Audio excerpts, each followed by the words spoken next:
Hello everyone, in today's tactics video I'm going to review my performance plus some other Astra Militarum commanders at the ITT International Team Tournament in Birmingham, UK in the weekend just passed. I've had absolute great time.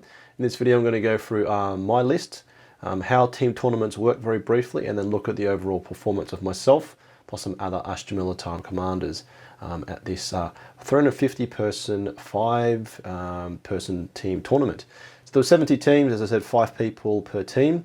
And the key rules, if you don't know when this is at, you have to have individual unique armies. So you can't have double up of, say, Death Guard, you can't double up of Sisters, and you can't have double up of any Space Marine chapters. So I believe Space Wolves means you can't take Blood Angels, Ultramarines, or Imperial Fists. And of interest, of the 350 players that played in this tournament, 70 teams, 21 were Guard Commanders. And as I perused through quickly, there was some real variety in the lists played, so it's quite exciting to see a lot of variety out there. And definitely across the tabletop I saw quite a few other Astra Militarum commanders. One chap who came said hello to me, which was lovely to meet you in person, so please shout in the comments. So I'm going to go through basically how this all works, because for some of you it's quite new, but the first point I want to make is this was so much fun. Admittedly it was my first full tournament after 2 years after having a baby. But definitely the team environment really fostered a real sort of sense of camaraderie whilst you're playing toy soldiers. So let me just break down a couple of points. So I think the first one to understand, as I said, is it's 5 people in a team, all with different unique armies. You can't double up. Now what happens is, over the course of the 5 games, basically there's a bit of a process determining who plays who across the 2 teams. So what happens is there's 2 team captains, there's a captain for each team.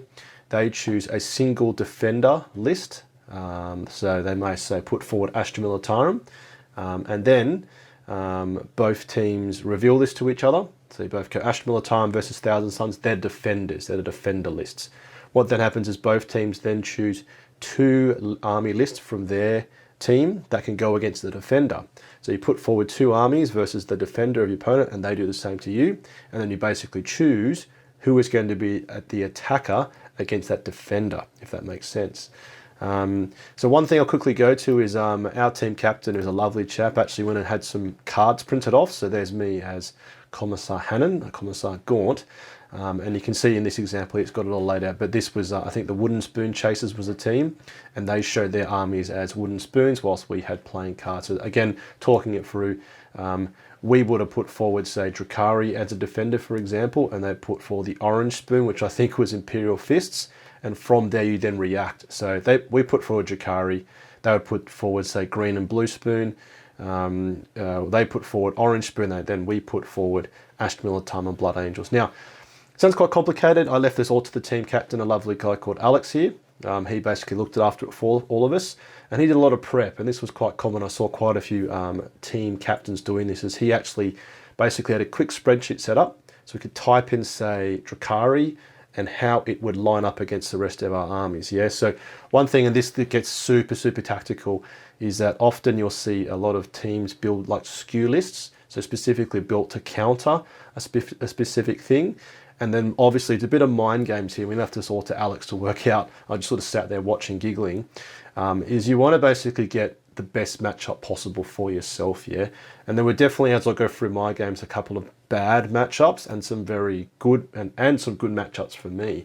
And that's a lot of skill in actually playing that mind game. Understanding quite quickly that Drukhari will go well into Asteptus Custodes versus Astra Militarum are very good into Grey Knights, for example. So understanding the overall meta state, either be at the back of your head or via a spreadsheet, which dear old Alex looked after, and also just knowing how to play it. So before you actually go into this pairing off process, you know which team you're playing. You quickly look at their lists. It's like, okay, we've got Drukhari, Astra Militarum, Blood Angels, Chaos Space Marines and Thousand Suns, and the opponent will go, oh, we're not good, most of our armies into Thousand Suns, so we're going to put forward someone to play them first who's going to lose by a small margin, and that point takes me onto the specific point scoring. So this is a unique thing, and it's a bit of an unnecessary brain screw, but the way they score teams is actually based on a differential. So you can see of the 100 points, if the score is apart by 5,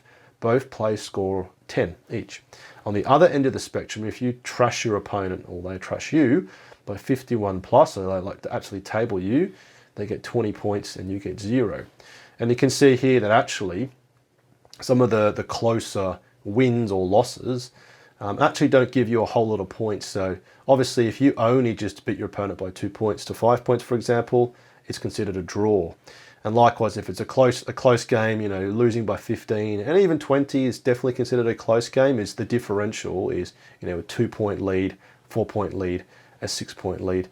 And this is part of also the thinking as well. It's almost like when you play these games, either lose by as least as possible or win by as much as possible. And definitely as we played the games, there were some instances where, like, you know, we're hearing 2 of our players are finding it really tough, so someone else got to dial up their points. And likewise on the reverse as we were being played into. So hopefully that makes a bit of sense. It sounds quite complicated, but again, you just get a team commander. We had Alex, who basically was a wizard working it all out.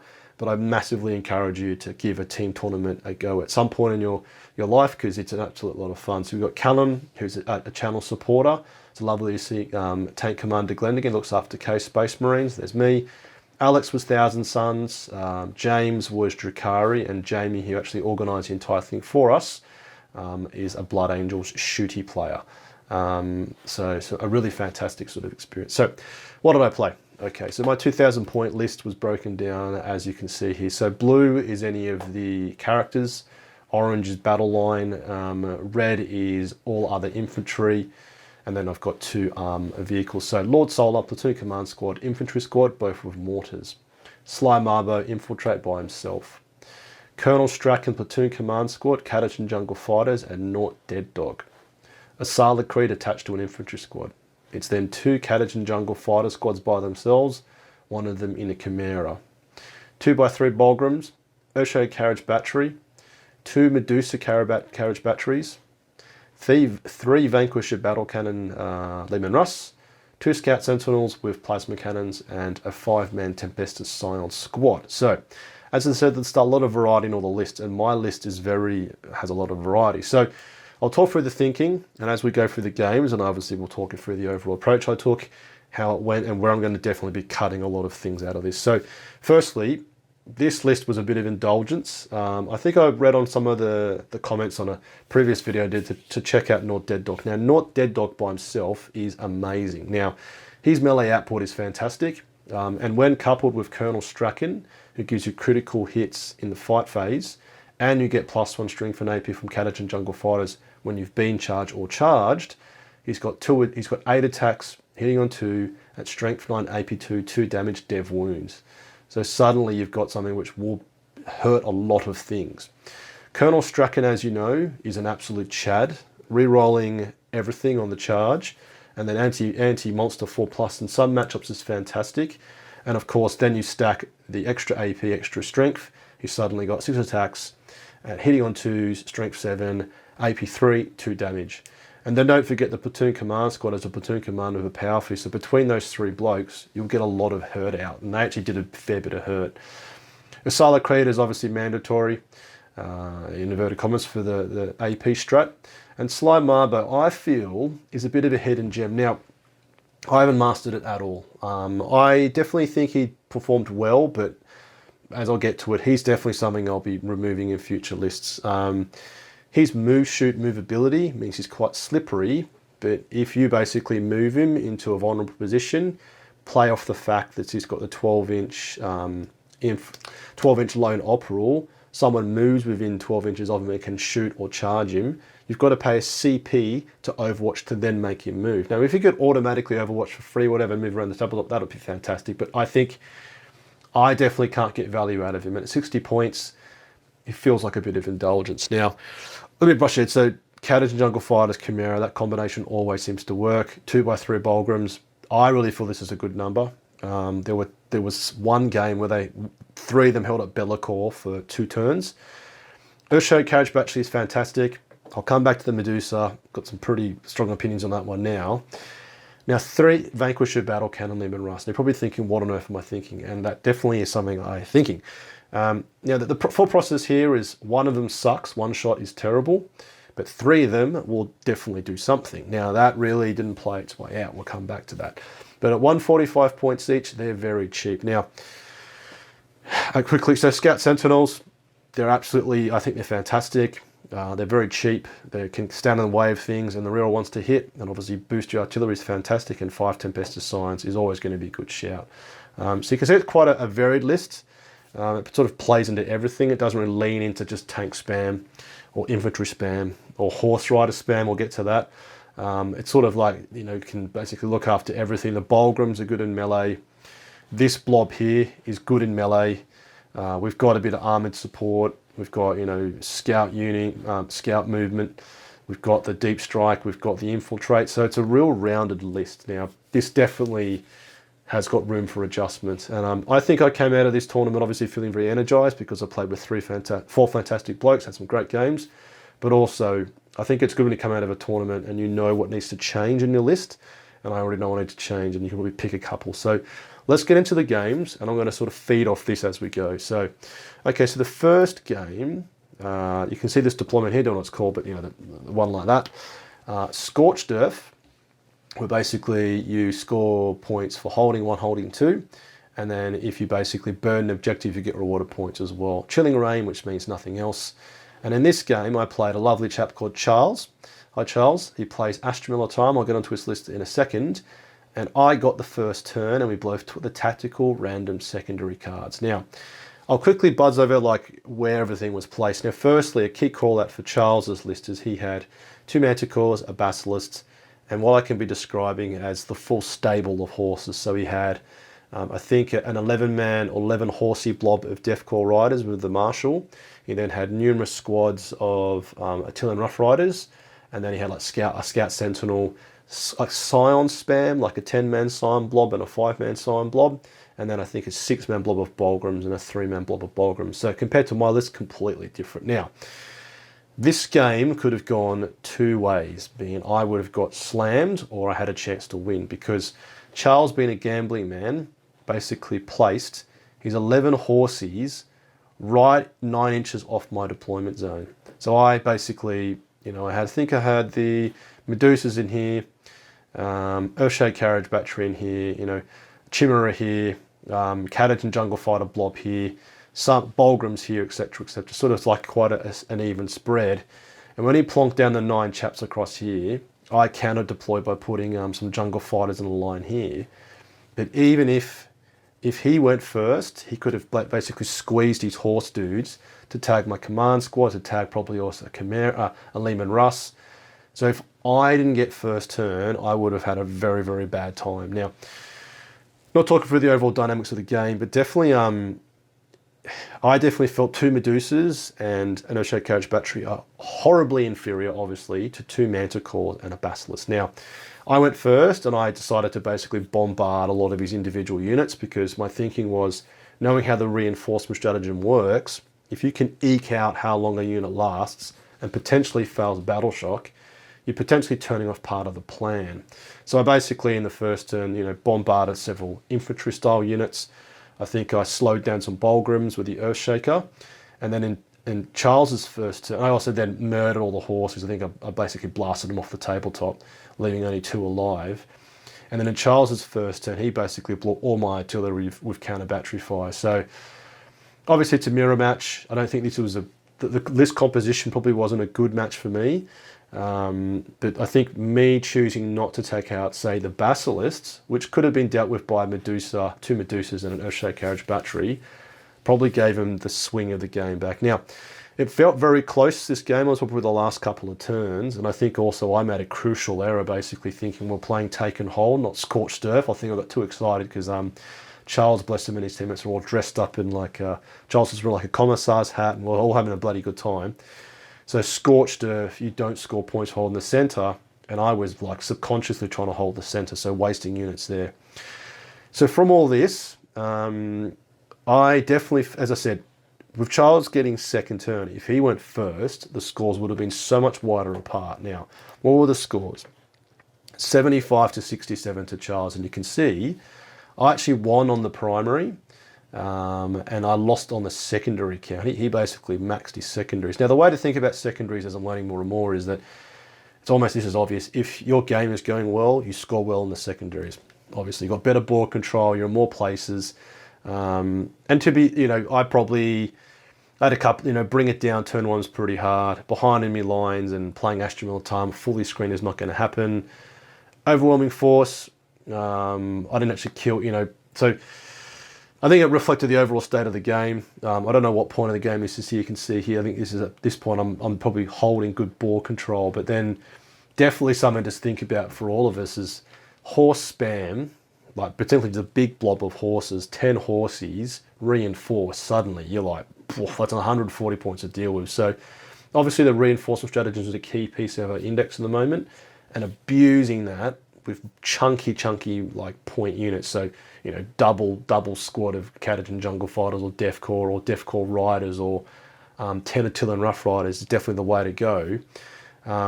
So yeah, I was bummed to lose because I went first. I had the drop on Charles. I felt like probably until turn 4 maybe. Charles, if you're in there, tell me what you think as well. But I think until turn 3.5, I sort of was up there. But then I think his reinforcements just kept coming back and back. And definitely, as I always do, I wasn't aggressive enough with my Lehman Russ. These, I think I had one left at the end, Charles. I can't remember. But I was a bit thin on the ground. So fantastic match. Bloody well played by Charles.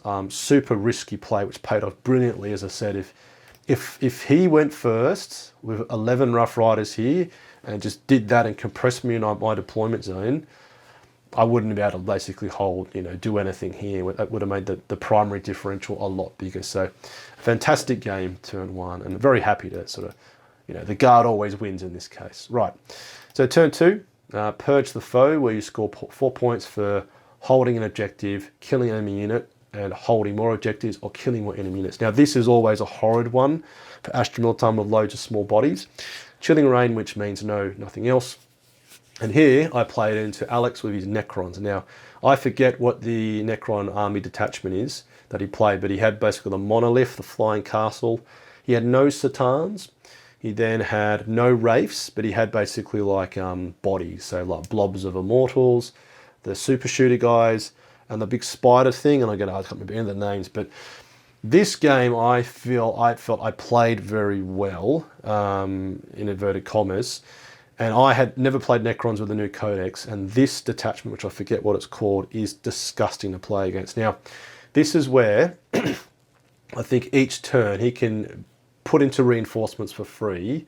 I think 3 units. You can basically pick them up, put them in reinforcements for free, which means you need to fully screen the entire board. So being Astra Militarum, that's not too hard. And I fully screened basically for the entire game the back of the board. Now, what is the kicker in this list, which was terrifying to deal with, is that the Monolith can basically be picked up and dropped within 3 inches of any of your units.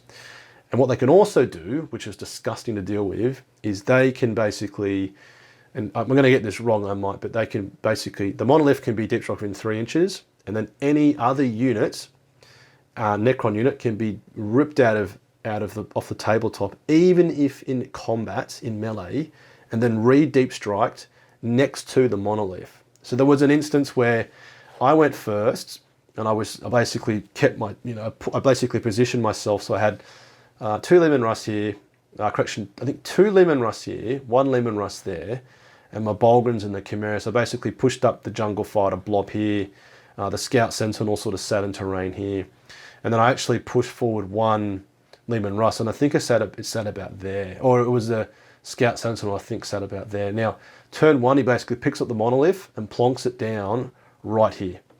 So he plonked it down right there, and then he left enough space for a blob of, I think, 10 Immortals and 2 supporting characters. So turn 1, he basically popped one of my Lehman Russ, because basically I had a Scout Sentinel here, and I think if it was a true 9-inch deep strike, he might have been out of range, but straight away he's basically and then as I said, he plonked in the Immortals and the 2 characters 3 inches away from the Scout Sentinel. So already I'm just like, oh my God, this is happening already. So from there, actually, I felt I held my own, because I basically murdered the entire squad of these dudes. I basically battered the life of them. I think at this point, the Monolith, I hit it with a bit of fire, but I actually was surprised that I managed to murder basically all of these models. So I killed the 2 characters, and I killed the 9 Immortals, which Made me feel quite good because I know obviously the key thing with playing Necrons, you've got to wipe them out completely, otherwise they re-heal models or re-heal wounds. Now, it felt quite a close game overall, but one that basically probably gave him the game is I had Colonel Strachan's blob here, some jungle fighters, Sly Marbo, and a scout sentinel here. I think I had the Chimera and some Bolgrins in here. The Bolgrins were fighting this never-ending battle with some other Necron character. And I thought to deep strike in turn 2, my Scions simply to hold and to deny this part of the board. So I chose not to because I was like, they're just going to get murdered by the return fire. So Alex, being the player, being the good tactical player is, basically drops in the monolith right here, puts in the Immortals right there contesting the objective, and basically sprayed Daka all over the place. So blew up a Chimera, murdered some infantry dudes, murdered Usala, picked on some Lehman Russ. And basically I think at turn 2, I had killed 5, I think. Like, it was just a bloodbath. So I basically killed a lot of his stuff, but as we'll look at the points in a second, the Killmore nailed me. Now, I ended up basically killing the monolith. I think a combination of grenade stratagem, 2 Lehman Russ, one pointing up there, one pointing up here, smashing it. And then the glorious thing was the Catagen Jungle Fighters with Nort Dead Dog and Strachan charged in and basically did loads of wounds to it. And then I think the next turn, it basically killed, it died and blew up, and then blew up a load of my units. So actually I could have scored the first time ever playing this game, kill more. So where did that leave us? Basically I lost this by 77 to 96. So let's have a check. That's that's not too far a difference. What's that? I'm just trying to work out what it is on actual thing. 96 minus 77 is a 19-point differential, which is still a decent loss, but a 13-7 in the team score. And you can see basically I lost this in both, but the primary I basically got battered. So, 36 to 50, because you can see in turns 2, 3, and 4, he maxed, or he got full marks on basically primary by killing more. So reflecting on this, it was another bad match. Like these vanquishers just aren't good. If you're taking a tank list and you've got demolishers and autocannons to support you, they're going to be obviously very good. But I think when you're just relying on 3 vanquishers to do the work for you, it doesn't work. Now also, as I reflect, I probably should have taken Fixed and taken Cleanse and Deploy Teleport Homers, and have played a much more cagey game, and probably would have scored a higher score on the secondaries, and probably have not given away so many dead bodies like I did. So this, I felt, I played my very best. I screened like hell all the back. The only miss was probably here in turn 2, and I did feel I lost this against the army. The Necron army was just too powerful, pick up, drop down. And I was doing things like, charging in dudes to just tag up the Immortals, and then he's like, I can lift them out of melee. I was like, well, man, there's nothing you can do. So that was annoying. That was annoying. But a great game. Great plan to play Necrons. Okay, game 3, priority targets. And this is basically, I believe, where you get points for leaving units on an objective at the end of the game. Hidden supplies means there's 6 objectives in total.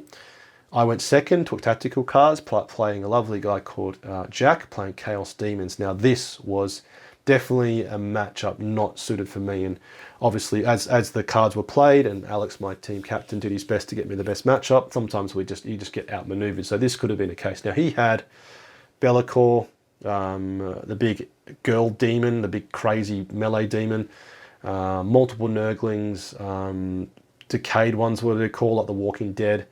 I think 3 squads of doggos, demon doggos, and I think 2 or 3 unclean ones. Now, I probably should have rethought this, because when he said cleanse and deploy homers, I should have read this map better, because with the models he has, that is fantastic in this game. So you've got 3 objectives each. If you hold 3, you can obviously lose objectives. And basically the way this played out is Be'lakor's ability is any unit within 6 inches is untargetable outside of 18. So what he did very carefully is he strung out all of these small like chaff units in lines like tentacles to be near Be'lakor. So that means turn 1, well, I was went second, my artillery shot nothing. So they couldn't shoot anything because everything was so close to Bellicor. Reflecting back, I should have deployed differently, put maybe them a bit closer, maybe even sort of kept them within line of sight maybe. But turn one, I could fire nothing. So what he basically did is he basically pushed around like this. I screened like life because also, as you probably know, demons, the army rulers, they can pick up, I think, 4 units or 3 units, and they can be re-deep striked. And for a CP, one of them can do a 3-inch deep strike. So I was terrified of that. I had basically the back of the board screen, had this screen, had all this screened up here. And basically he pushed around his army sort of down like that and sort of a gate, you know, a pendulum onto this table quarter here. So in the early stages of the game, what it looked like was a great unclean one sitting on this, a great unclean one sitting on that, Bellicor stuck in a traffic jam, and the rest of his army sort of scattered around here. Now, he picked up deep strike, a couple of things, but my ball control was very strong here. So I actually put, I think in one turn I put, 2 Vanquishers, 2 Scout Sentinels, all the low level stuff I could put into a great unclean one. A combination of a toughness 11, I think it is, a 4+ invul save, and a 4 at feel no pain. I did like 3 wounds, and I was just like, right, there's no point. So basically for 3 turns, I fed these 2, the Fat Boy and Bellicor units. I think the first ones to be chucked in was, I think, a Scout Sentinel, then Bulgrams. So 3 Bulgrams held up the Great Unclean one for like 3 turns, and 3 Bulgrams held up Bellicor for 2 turns. I think it was actually longer for the Great Unclean one. So I fed them units. I think I put a Lehman Russ there just to stand in front of things. I put the Cadage and Jungle Fighters with Colonel Strachan here. And this plan kind of worked, but I knew I was fighting a losing battle because we were going to hold the same on the primaries for most of the game, but he was just continuously going to score cleanse and deploy homers. So I picked on like all these doggo units. I picked on his Nurglings. I killed quite a few, but at the end of it, it wasn't enough. So by the end of it, I ran out of resources. He basically pushed up the big demon lady on here. She chopped in half like everything. And then he deep struck in some doggos here, and they charged onto the objectives. So it definitely wasn't an ass kicking. So a 23-point loss, it's respectable, but still terrible. But you can see he actually ended the game, and you can see his models here. He ended the game with this demon lady sat on that one, and I had basically nothing left. So he outscored the primary because he sat on loads of stuff at the end. Yeah, he scored obviously 15 extra points at the end, or 10 extra points. And you can see he scored 36 versus my 28, with my game plan falling apart towards the end. So in this one, I should have also taken cleanse and deploy homers and played a staring contest with him. Basically, who's going to move and fight on to the other objectives first.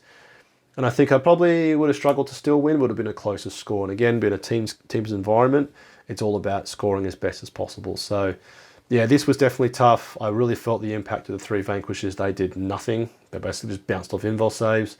So definitely they'll be dropped in future lists, unfortunately. So that was day 1. So I had 3 losses. So not a great start for Jeff. But our overall team, I think at this point we had 1 draw, 1 loss, 1 draw, and 1 loss. So we weren't, as a team, looking great overall. But okay, day 2, and the 4th game, you can see basically it's the same, whatever you call this deployment here. Take and hold for hold 1, 2, and 3 for 5, 10, 15. Chilling Rain, and I went second in this one. Now, in this game, I went back to the fixed plan I usually stay with, which is cleanse and deploy homers, because I was playing a chap called Mick with his Imperial Fists, and he took tactical mission cards. Now, this one I've played a lot, and I should have played it in those other games I showed you earlier. But deploy homers is relatively easy because you can hide a unit right here and they can deploy homers, because you just got to be within 6 of the middle of the board. And also, given the deployment zone's quite big and Mick didn't have loads of units, I could easily deep strike in the later stage of the game for the extra points. So I went second, and definitely Mick, I actually met him in the hotel the night before, and he was a super chill dude. He was just sort of there for a bit of a good time, and I definitely felt Mick doesn't have as much practice as me. So his list was a Whirlwind, a mega tank with a big super shooter, the big box thing, whatever it's called, some aggressors, some melter boys, some inceptors with the bolters, and then a big blob of dudes, the heavy intercessors, a 10-man group. And definitely this game, I had a better run than poor old Mick. He was having a bit of a tough tournament, but I think in this, it was I sort of had enough units to sort of contest things and push things away. Poor old Mick. Definitely the Imperial Fists, whatever the army doctrine is not a good one, because basically I think it's heavy weapons when they remain still get +1 to hit, +1 to wound, and like things like the Whirlwind don't have the heavy keyword, so like he wasn't actually getting the benefit. But I think, yeah, overall I definitely felt I had the upper hand from an experience point of view, poor old Mick, and then I just kept cleansing, deploy, home ring, cleansing, deploy, home ring. And as we look at the scores, you can see what got this for me was actually the secondaries, yeah, because we both held 2. Holding more here, holding 3 is very hard, because the central objective you can see here, being sat in the open, means that you're probably going to be able to put like a lone op on there, hold it for a turn before they get blown off. But I had really good board control. You can see this was early. I think this was turn 2, where I basically got everything stringed out to fully screen. He dropped in some flyboys here to get behind enemy lines, but they basically got beaten up by some Bolgrams. So yeah, by the end of it, I had basically battered poor old Mick back a fair bit. He had basically nothing left, and all he had left was his little castle here. So this was a robust victory, 40 to 50 with 39 on the secondary. So deploy homers and cleanse really were quite good. So here it was ironic here, because I think the Vanquishers actually killed a couple of things, like 1 or 2 things, but across all the games, I think I literally count like 6 things, 6 models the Vanquishers killed. So yeah, so victory for me. Poor old Mick was having a bit of a tough tournament, being his first tournament, but good to get a win on the board for Astra Militarum for my team as well. Right, the last game, this was Scorched Earth, the quarter deployment. Chilling Rain, I went second, and I played a lovely guy called Dave and the Grey Knights. Now, Dave openly said this was the one match he did, the one opponent he didn't want to play was Astra Militarum, because 2 wound and 3 wound bodies are the perfect target for Medusas and Earthshade Carriage batteries. So here I took a bit of a risk, and I went Assassinate and Deploy Teleport Homers. Now, one other point to make about this team terrain, this team tournament, was the terrain sets were subtly different. You had 3 regular terrain sets, 1 light terrain set, and 1 heavy terrain set. So I actually played in mostly regular, with this being my first heavy terrain set. Now, for those of you who know this ITC layout pretty well, you probably will struggle to spot the difference, and I struggled. Now, the subtle difference here to make this the heavy terrain set is these pieces of terrain here, you can actually hold the objective from within the terrain. The normal terrain set, you can actually not do that. They're actually off the objective. So this is what made it heavy terrain. Now, light terrain would have done things like making this up. Maybe they rotate certain terrain pieces a certain way to give you more firing angles.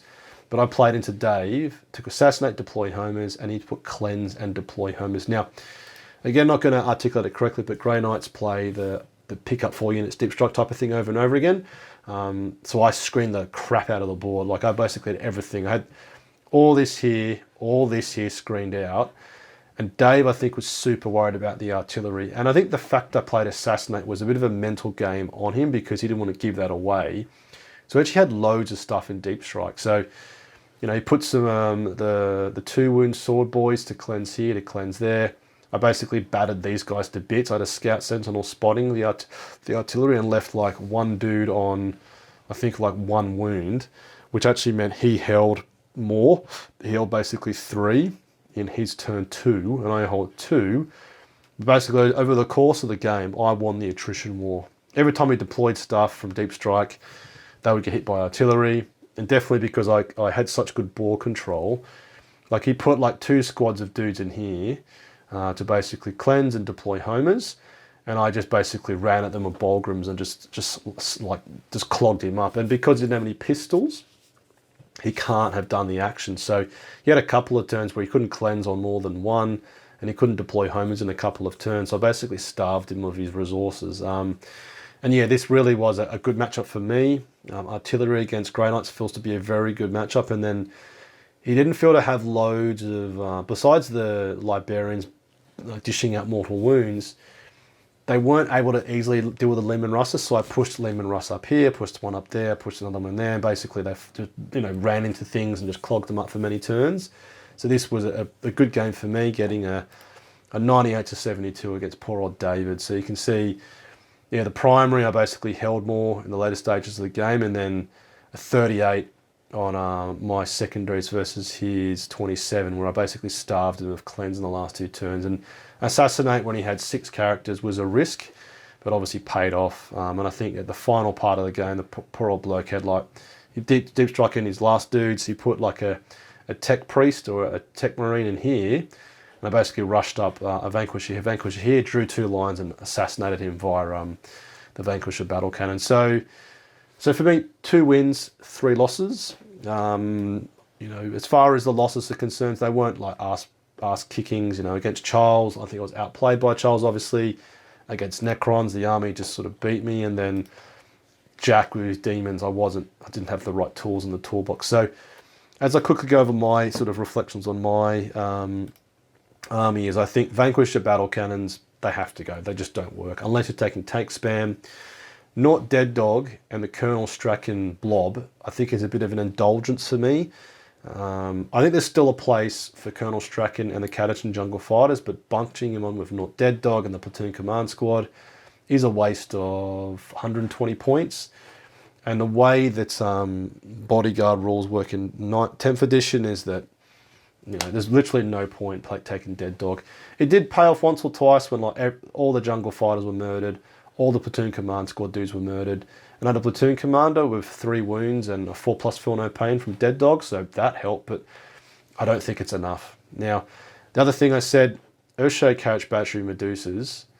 Earthshade Carriage Battery, yes, because the key thing to it is it slows down your opponent's movement, but 2 Medusas, way too unreliable. I rolled so many 1s, so many 2s, and then I would roll a 2 to hit, I would miss.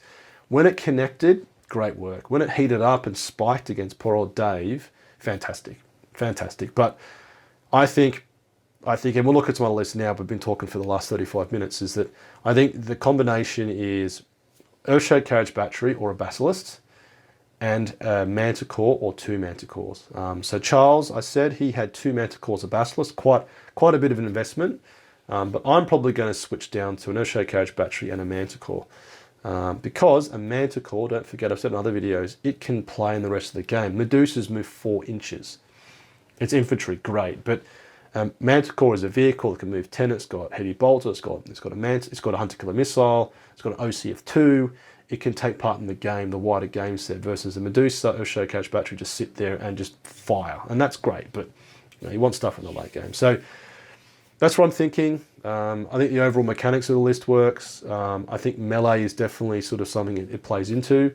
And I'm really encouraged. I know what to change because I definitely felt the challenges. Now, that's how I perform. How did my team perform? So as I said, we had Callum with Chaos Space Marines, Alex with Thousand Suns, and James with Jakari, and Jamie with Blood Angels. So how did our army go? If I find the right field. So this basically shows all of the top winners. So Team England, Team Ignite with some very good plays. But if we look for our team name, Team Assault, which is a joke, is we came 36 of, I think it was 70 teams. So yeah, so we came basically dead middle, and this can be largely attributed to, you can see, loss, draw, loss, win, win. So 2 very good wins, a draw, and 2 defeats. And you know, obviously I won in the last two rounds, 2 games, but it is to be called out that James plays Drakari and Alex, who plays Thousand Suns, won all 5 games. So,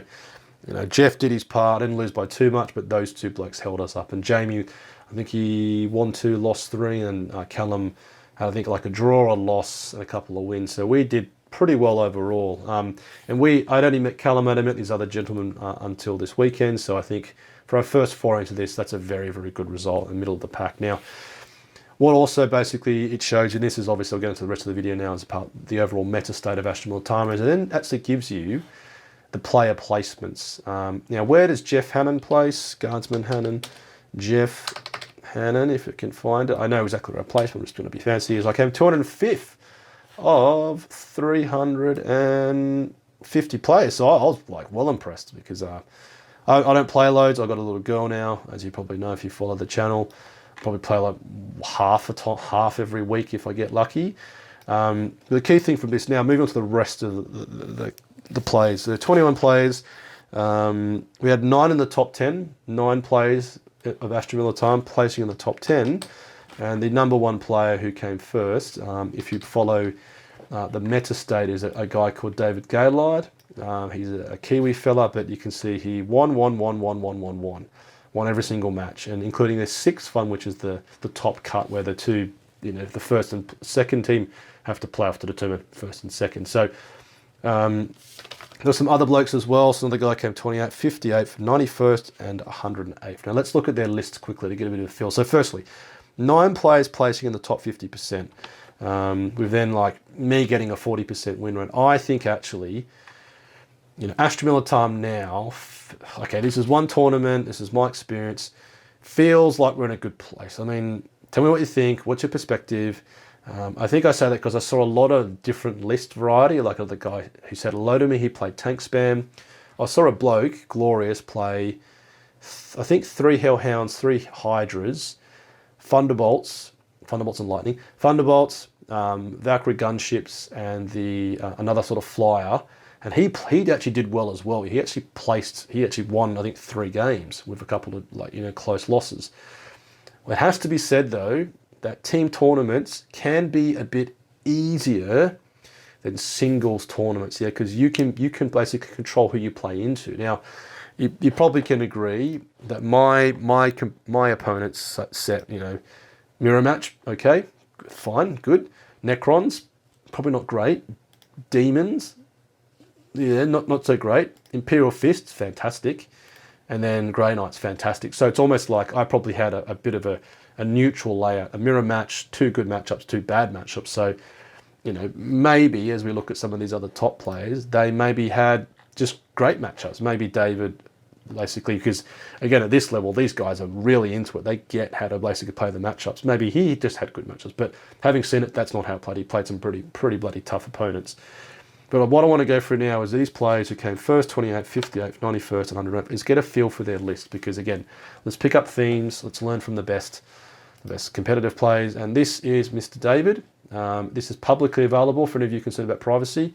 You can go onto BCP 40K and basically find the lists. But you can see he's got a tank commander, Lord Solar, Ursula Creed, 1 squad of infantry, 1 squad of 3 Bulgrim, 2 Khazrakan, 3 Khazrakan, wow, 2 Basilisks, a battle tank Leman Russ, interesting, an autocannon Leman Russ, 2 Manticores, and a Chimera.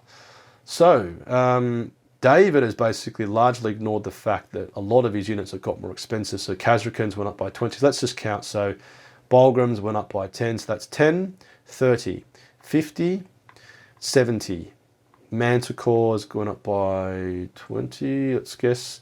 So this list has gone up by 100 points since the last data slate. He's offset that by cheaper tanks, coming back at 10 points. But this, having seen his previous lists, is largely the same. It's largely the same thing. Tank commander for the shoot on death, Lord Solar, everyone loves Lord Solar. Khazrakan, obviously with reinforcements. And obviously Dave knows how to pilot them, so they're still very, very good. But I feel for the less experienced of us, 120 points for these dudes feels like a lot. And definitely look at these other lists. They're not as common. So you can see David has basically gone for the same blueprint as his previous lists, albeit with a battle tank for the free rerolls and extra amount of autocannon for a glorious rapid fire 4 at 24 inches. So interesting to see his layout there. Now the next chap who came 28th was Jamie. I've seen this guy around. He's actually another amazing player. So he's got Lord Solar, Platoon command squad, 2 tank commanders, Ursula Creed and Strachan. Interesting. Cadets and jungle fighters probably for Strachan, and infantry squad probably for Lord Solar. Then the rest of his list is 2x6 Bulgrim, 2 Manticores, a Rogel Dawn battle tank, 2 Scout Sentinels with las cannons, and some Scions. So, very different. I mean, yeah, it seems like the heavy hitters are the tank commanders, the Rogel Dawn battle tank, Colonel Strachan for a bit of punchy melee, Bulgrims to stand in front of things and take loads of damage. I mean, 12 Bulgrims would be very troublesome to deal with, and then 2 Manticores to just pick on things, and 2 Scout Sentinels to be reinforced, and Scions for deep strike. So a very different approach to what Mr. Gaylord takes. Now, the next chap, actually, came 58th was Charles. So this is the bloke I played my first game. Fantastic to see Charles placed so highly. And this list is amazing. This is... so Deathcore Horsey Man, Lord Solar. It's then a platoon command squad. It's then a tank commander with Demolisher Siege Cannon and Ursula Creed. It's then a Death Corps squad, which was attached to Lord Solar and the platoon command squad. So basically his home objective has never been lost. It's then 1, 2, 5-man horsey squads of Rough Riders, a Basilists, 1 squad of 3 Bolgrams, 1 squad of 6 Bolgrams, a 10-man horsey blob of Deaf Riders, 2 Manticores, a Scout Sentinel, 5-man Scion blob, and 2 10-man Scion blobs. I can't remember facing all that. Woof. So you can see that Charles is really going for, like, I don't know how to describe this Charles, but this is amazing. And I just felt like I was playing a lot of stuff. Like, I think he really leans into regimental, obviously, to get the reinforcements.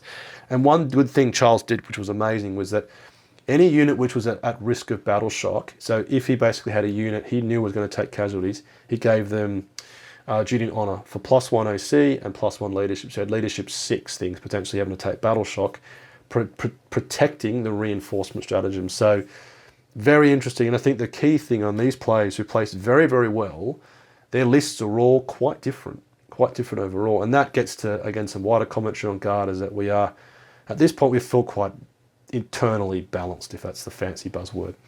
Okay, next was a bloke who came 91st. Let's see what this chap had. This was a gentleman called Tom, Gaunt's Ghosts, Lord Solar, Militarum Tempestus Command Squad ×2, Platoon Command Squad, a Tank Commander Ursula Creed, Cadison Jungle Fighters ×2, one of which is an Chimera, 2 Basilists, 3 Basilists, a Bolgram squad of 6 ×2, 2 Scout Sentinels with Plasma Cannons, and 2 blobs of 10-man Scion squads. So, whoa. So, similar to Jamie, but different in the sense he's got like mega blobs of Scions with the command squad coming in. He's suddenly got 15 models with 1 wound, 4+ save, 6 feel no pain with the med pack. You then also got them re-rolling all hits on objectives on targets on objective with sustained hits from the Tempestus Prime.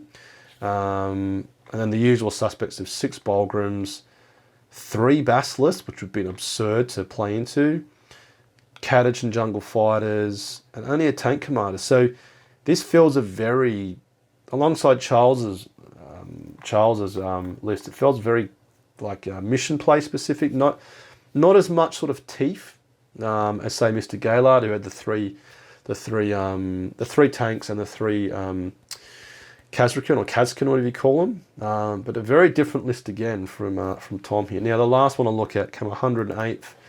This was a guy called Matthew, Lord Solar, Platoon Command Squad, Tank Commanders ×3 Tank Commanders, 3 Jungle Fighters, a Chimera, 2 Chimeras, 2 Basilisks, 2 Hellhounds, 2 Vanquisher Battle Cannons, Lehman Russ, and a Scout Sentinel. So again, different. So it's, so I did see other players play Spam. The lovely chap who spoke to me played Tank Spam. We had another bloke in one of our other friendly teams take also Tank Spam.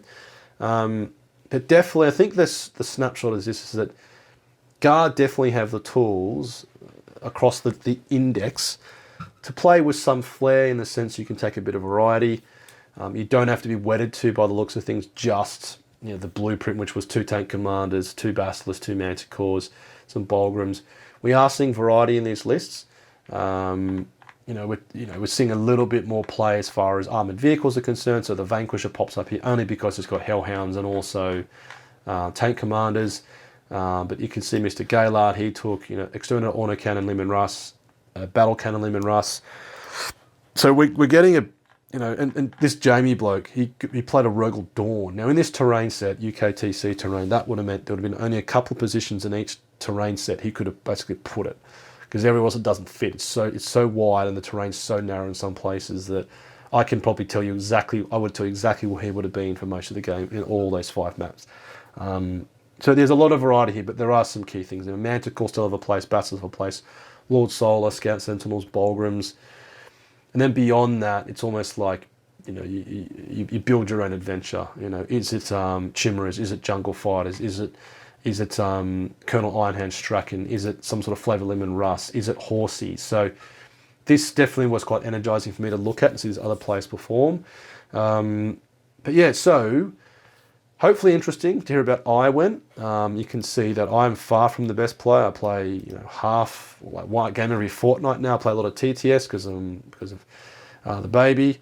There's a lot of lessons from my lists. Vanquishers don't work unless you've got supporting other armoured to basically provide the DACA when it's needed. Not Dead Dog and the Platoon Command Squad is not necessarily needed for Colonel Strachan. Slime doesn't work in my opinion, unfortunately. But against the other list, you can see there's a bit of some common themes that sort of, if you're new to Guard or more experienced, other units you probably should be playing if you want to play competitively, not casually. So yep, so hopefully that was interesting to hear me babble on about my experience and some other players. Super cool to see me as a commissar, except for the fact I'm a guardsman. And hopefully very inspiring for you if you do want to try out a teams tournament. Great fun. I had a fantastic time talking rubbish with these four chaps here. Good quality banter, just here for a good time, and really enjoying sort of playing toy soldiers for 2 days. So hopefully interesting. If you were in the tournament, please shout out in the comments. We'd love to hear from you, to share notes. And also, likewise, anybody else's perspective on how they see Astra Militarum performing in the current meta of Warhammer 40,000 from a competitive point of view. So if you enjoyed this video and want to support me, you can do so with a like, comment, or by subscribing. Simply watching any of my other YouTube videos, and I'm a true Astra Militarum variety channel.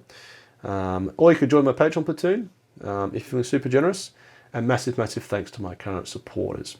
So keep your bayonet sharp, let's go onward. Faith in the Emperor strong. Patreon platoon, sound off. Tank Commander Glenn. Tank Commander Watchdog Van Etten. Tank Commander Mitchell. Lieutenant Burke Nielsen. Lieutenant Smith. Colour Sergeant DuPont. Sergeant Adal. Scott. The Colonel Merrill.